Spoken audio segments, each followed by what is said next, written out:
हर्ष के पीछे उसके कमरे तक जाता है। बाबा आज आपको बता रही होगा कि आखिर क्या कर दिया है आपने ये सब। मुझे मेरी माँ की और इस परिवार की फिक्र हो रही है और साथ ही आपकी भी। आखिर क्या रिश्ता है तारा से आपका। तभी पीछे से तारा आती है और जोर से चिल्लाती है, रक्षक का रिश्ता है। सुना तुमने हर्ष, एक रक्षक का रिश्ता है तुम्हारे बाबा का मुझसे। और तारा और गोविंद हर्ष को बीते दिनों की घटना के बारे में बताने लगते हैं।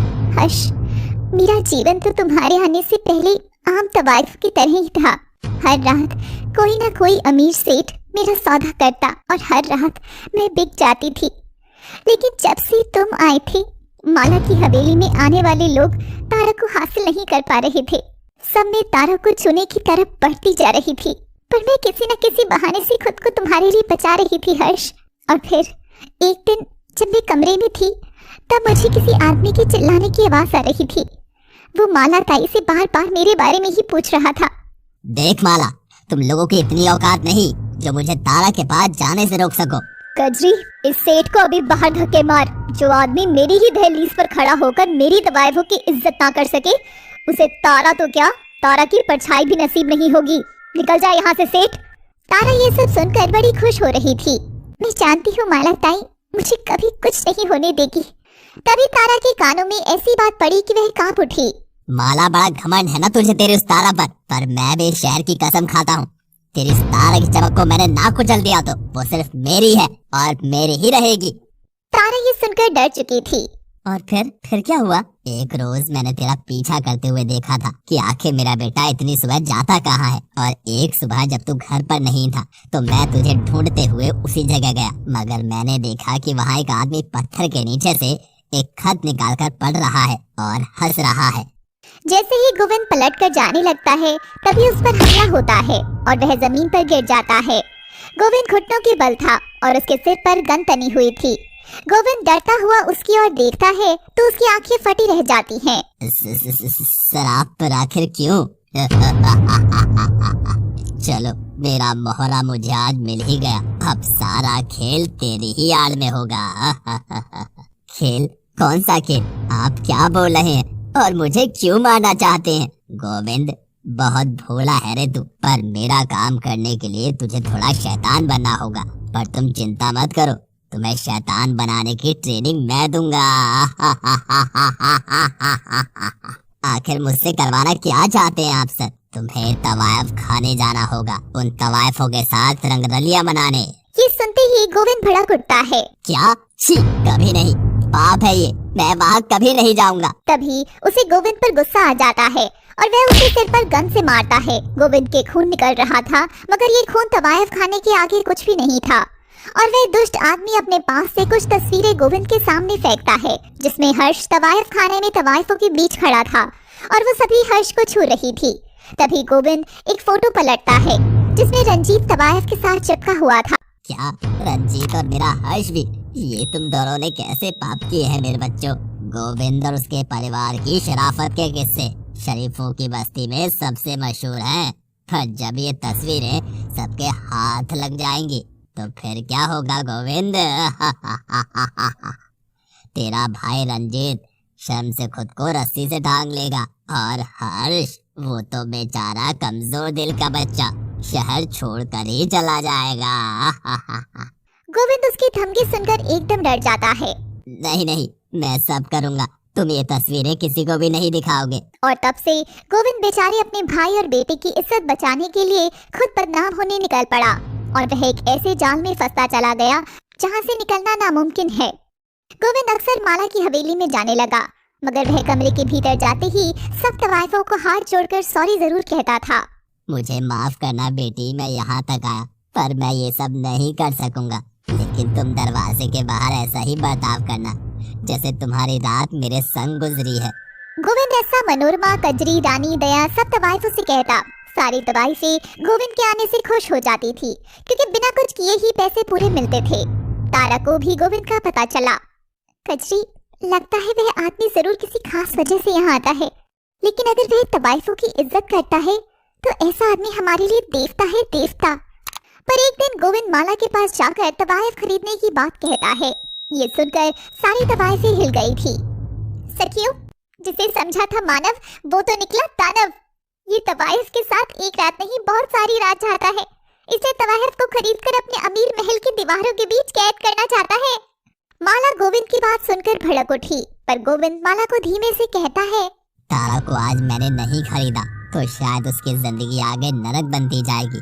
माला ताई, तारा के भले के लिए तुम्हें ऐसा करना होगा, लेकिन ये बात मैंने तुम्हें बताई है, ये किसी को पता नहीं चलनी चाहिए। इन सब के पीछे बहुत बड़ा हाथ है।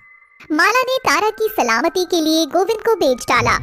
तारा माला से बहुत नाराज हुई और गोविंद तारा को अब्रॉय होटल में लेकर चला गया और गोविंद ने नाटक करते हुए तारा की कमर को पकड़ लिया। नीच आदमी, अब मेरी सारी सखियां तेरे बारे में अच्छा कहती थी, तब मुझे लगा था कि माला की हवेली में शहद की गंदगी नहीं, कुछ कमल के फूल भी आते हैं, लेकिन तुम तो खुद भी कीचड़ ही निकले। थक गई होगी, मैं छोटे वाले कमरे में हूँ, तुम यहाँ सो जाओ। और गोविंद अंदर वाले कमरे में चला जाता है। तारा को कुछ समझ नहीं आ रहा था, वह भी बिस्तर पर लेट गई थी। कुछ देर बाद देर रात के अंधेरे में कमरे का दरवाजा खुलता है और वही आदमी कमरे में घुसता हुआ तारा की ओर बढ़ रहा था। वह बिस्तर पर सो रही तारा के करीब जाकर बैठ जाता है और उसका चेहरा सहलाता हुआ उसकी कमर जकड़ता है। तारा घबराकर बत्ती जला देती है और जैसी वह उस आदमी का चेहरा देखती है, उसे तो अपनी आंखों पर विश्वास ही नहीं होता। घोष बाबू, तुम यहाँ कैसे आए? गोविंद सेठ, इधर आओ जल्दी, इसे बाहर निकालो यहाँ से। गोविंद तारा की आवाज सुनकर दौड़कर आता है और तारा को घोष की बाहों में देखकर नजर झुका लेता है। घोष ही गोविंद का बॉस था, जिसका माला की हवेली में आना जाना लगा रहता था, मगर तारा की फटकार के बाद से वह उसे हासिल करने की आग में ही जल रहा था। आपने जैसा कहा था मैंने वैसा ही किया सर। गोविंद बाबू, ये क्या? बहुत घमंड था ना तुझे तेरे रूप का, उस माला की हवेली का। तो सुन, गोविंद को मैंने ही भेजा था तुझे खरीदने के लिए। अब तू मेरी है, तुझे मैं नोचूंगा भी, मरोड़ूंगा भी, मारूंगा भी, प्यार भी करूंगा। नीच हो तुम दोनों पापी, मुझे छोड़ दो, मुझे जाने दो। मैं तो हमेशा से ही नीच था, लेकिन इस बेचारे सीधे भक्त आदमी को ऐसा बनाने के लिए मुझे बहुत मेहनत करनी पड़ी है तारा। अब तुम मुझे भरपूर प्यार दो और मेरी थकान दूर कर दो तारा। जाओ गोविंद, तुम अब जाकर सो जाओ, अब आगे मेरा काम है। तारा को तो अब चांद मैं बनाऊंगा। एक पल में सारा खेल ही बदल गया। जो गोविंद कल तक खुद ये खेल खेल रहा था, वो तो खुद इस खेल का मोहरा निकला और गोविंद अंदर कमरे में जाकर लेट जाता है और रोने लगता है। उधर से तारा के चीखने की आवाज आ रही थी, जैसे घोष ने तारा को बहुत टॉर्चर किया था। गोविंद कान बंद कर लेट जाता है, मगर अभी भी आवाजें उसके कानों तक जा रही थी। ईश्वर सब देख रहा है घोष बाबू, आज तुम मुझे नोच लो, एक रोज कोई तुम्हारा मांस भी यूं ही नोचेगा। ये कैसा पाप हो गया मेरे हाथों शिव शंभू। बेटी की उम्र की लड़की का कन्यादान कराने की जगह मैंने तो उसको खरीद लिया। अब कुछ दिन ओबरॉय होटल के कमरे में हर रात यही चलता रहा। घोष तारा के कमरे में आता और गोविंद कान बंद कर तारा की सारी चीख खुद से दूर करता। एक दिन रात में घोष के जाने के बाद गोविंद तारा के कमरे में गया, जो कि जमीन के एक कोने में बैठी रो रही थी।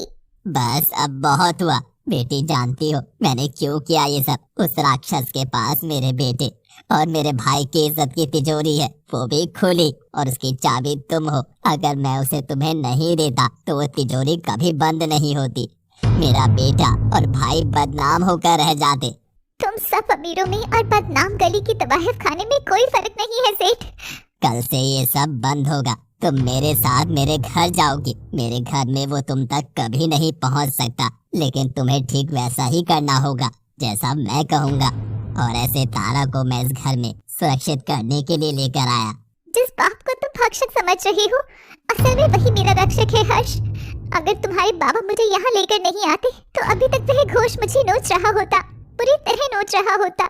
सारी कहानी जानने के बाद हर्ष को अपने बाप पर अधिक प्यार आने लगता है। कैसे कर ले तो ये सब अकेले बाबा? आई एम सॉरी, मेरे मन में इतना पाप आया आपके लिए। गोविंद हर्ष को गले लगा लेता है। हर्ष तारा की ओर मुस्कुराकर देखता है। आंखों देखी सारी कहानी एकदम से बदल गई ना। विलेन गोविंद कैसे एक पॉजिटिव भूमिका में नजर आने लगा कि अब तो आंखों देखी पर विश्वास ही नहीं होता है। इसलिए दोस्तों, हमारी हर कहानी की परतें खुलने का इंतजार करिए, क्योंकि इंतजार थोड़ा खट्टा मीठा लगेगा। जैसे हमारी सामाजिक कहानियाँ कभी खट्टी, कभी मीठी, तो कभी कड़वी बनती हैं। So keep watching.